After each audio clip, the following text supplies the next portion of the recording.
Para saudara dan saudari yang Tuhan cintai, selamat pagi dan selamat bertemu lagi dalam renungan harian dari Paroki Santo Fransiskus Assisi Apio, edisi hari Jumat tanggal 21 Maret 2025 dalam masa Prapaskah yang kedua. Mengawali hari yang baru ini, kita hendak mendengar dan merenungkan sabda Tuhan. Marilah sebelum kita mendengar dan merenungkan sabda Tuhan, kita berdoa. Dalam nama Bapa dan Putra dan Roh Kudus. Amin. Allah Bapa yang Maha Kuasa, bantulah kami dengan rahmat-Mu, agar melalui pertobatan ini kami semakin disucikan. Semoga kami Kau perbaharui dengan Roh-Mu untuk menyongsong pesta Paskah. Bersabdalah ya Tuhan, kami siap mendengarkan. Terpujilah Engkau Bapa, Putra dan Roh Kudus, kini dan sepanjang segala masa. Amin.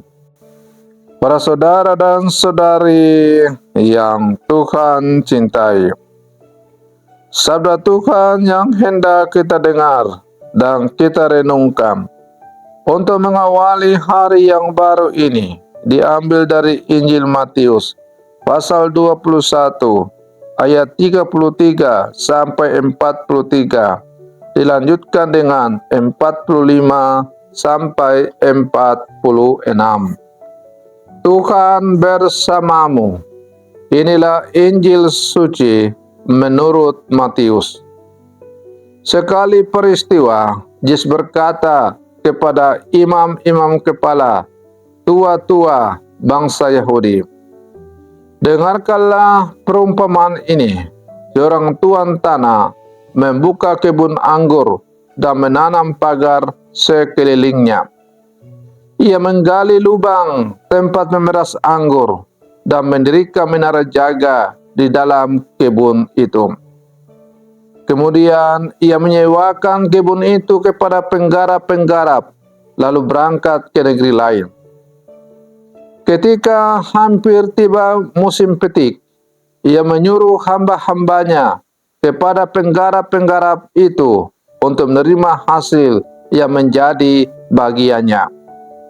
Tetapi para penggarap menangkap hamba-hamba itu. Yang seorang mereka pukul, yang lain mereka bunuh, dan yang lain lagi mereka lempari batu. Kemudian tuan itu menyuruh pula hamba-hamba lain lebih banyak daripada yang semula.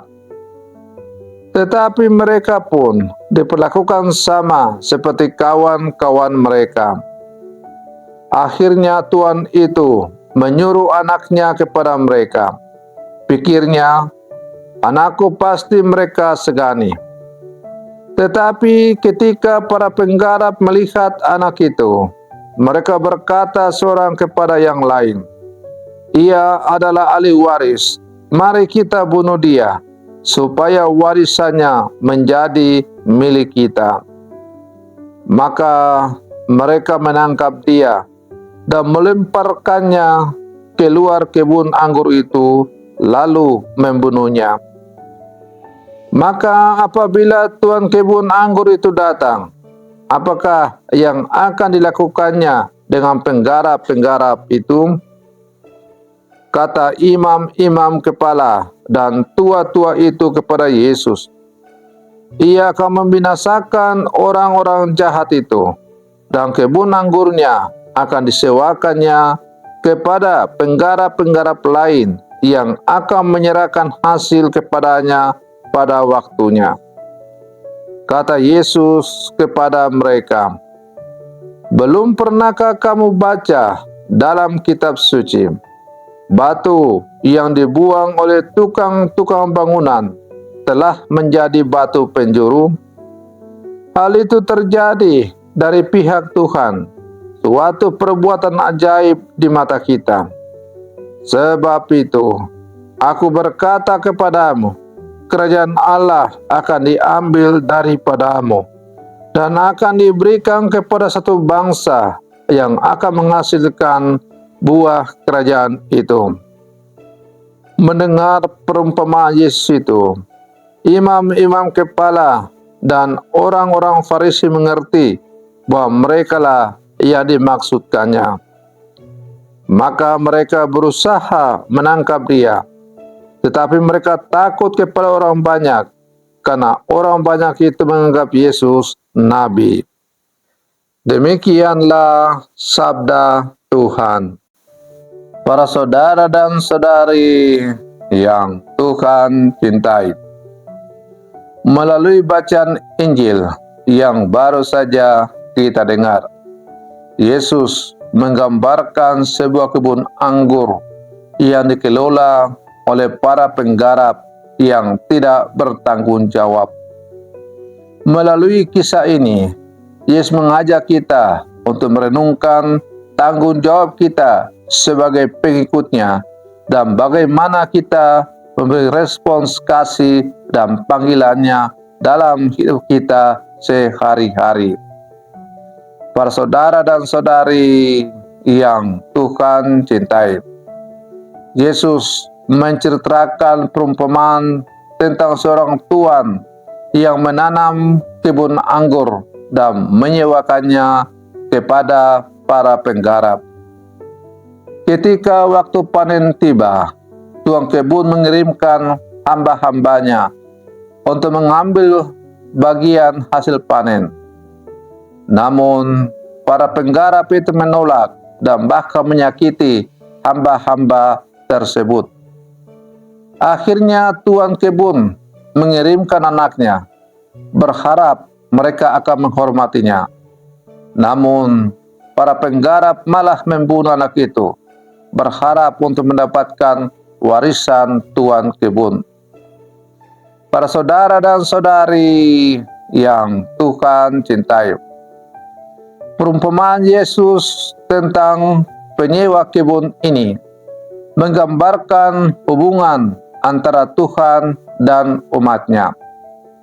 Tuan kebun melambangkan Tuhan, sementara para penggarap melambangkan orang-orang yang ditugaskan untuk mengelola dan merawat ciptaannya. Hamba-hamba yang diutus melambangkan para nabi yang diutus oleh Tuhan untuk menyampaikan pesannya. Dan anak yang dibunuh melambangkan Yesus sendiri yang mereka tolak dan akan disalibkan. Yesus kemudian menegaskan bahwa kerajaan Allah akan diambil dari mereka yang tidak bertanggung jawab dan akan diberikan kepada bangsa yang menghasilkan buah. Ini adalah peringatan bagi kita semua bahwa kita dipanggil untuk bertanggung jawab atas apa yang telah Tuhan percayakan kepada kita. Kita tidak hanya dipanggil untuk menerima hasil dan berkat-berkatnya, tetapi juga untuk membagikannya kepada orang lain dan menghasilkan banyak buah. Para saudara dan saudari yang Tuhan cintai, dalam konteks masa prapaskah yang kedua ini, perumpamaan ini mengajak kita untuk merenungkan bagaimana kita telah merespon menanggapi panggilan Tuhan dalam hidup kita. Apakah kita telah menjadi penggarap yang setia, ataukah kita telah mengabaikan tanggung jawab kita? Apakah kita telah mendengarkan suara Tuhan yang memanggil kita untuk melayani dan mencintai sesama? Ataukah kita saling memilih untuk hidup dalam keegoisan dan ketidakpedulian? Apakah kita semakin menyadari bahwa kita ini ada hanya karena belas kasih Tuhan semata-mata? Dan karena itu kita sadar bahwa kita ini hidup hanya oleh karena belas kasih Tuhan, maka kita mau selalu berpaling kepada Dia. Para saudara dan saudari yang Tuhan cintai. Masa Prapaskah adalah waktu yang tepat untuk bertobat dan memperbaiki diri. Masa Prapaskah adalah kesempatan yang bagus bagi kita untuk merenungkan atau merefleksikan perjalanan hidup kita sebagai orang beriman, untuk semakin menyadari apakah kita sungguh telah hidup sesuai dengan kehendak Tuhan ataukah kita masih jauh dari kehendak-Nya. Karena itu, hendaklah kita menggunakan masa Prapaskah untuk merenungkan tindakan kita dan berusaha untuk menjadi penggarap yang baik dalam kebun anggur Tuhan melalui medan hidup yang dipercayakan kepada kita. Kita dipanggil untuk menghasilkan buah-buah yang baik, yaitu kasih, pengampunan, dan pelayanan kepada sesama. Para saudara dan saudari yang Tuhan cintai, sebagai murid-murid Yesus yang hidup zaman sekarang, mari terus kita memohon kekuatan dan keberanian kepada Tuhan untuk menjadi penggarap yang setia dalam kebun anggurnya. Mari kita berkomitmen untuk mendengarkan panggilannya dan menghasilkan buah yang baik dalam hidup kita. Semoga masa Prapaskah merupakan kesempatan yang kita gunakan untuk semakin menata hidup kita semakin baik searah dengan kehendak Allah, sehingga pada akhirnya kita dapat bangkit bersama dengan Kristus yang menang atas dosa-dosa. Selamat pagi, Tuhan Yesus memberkati.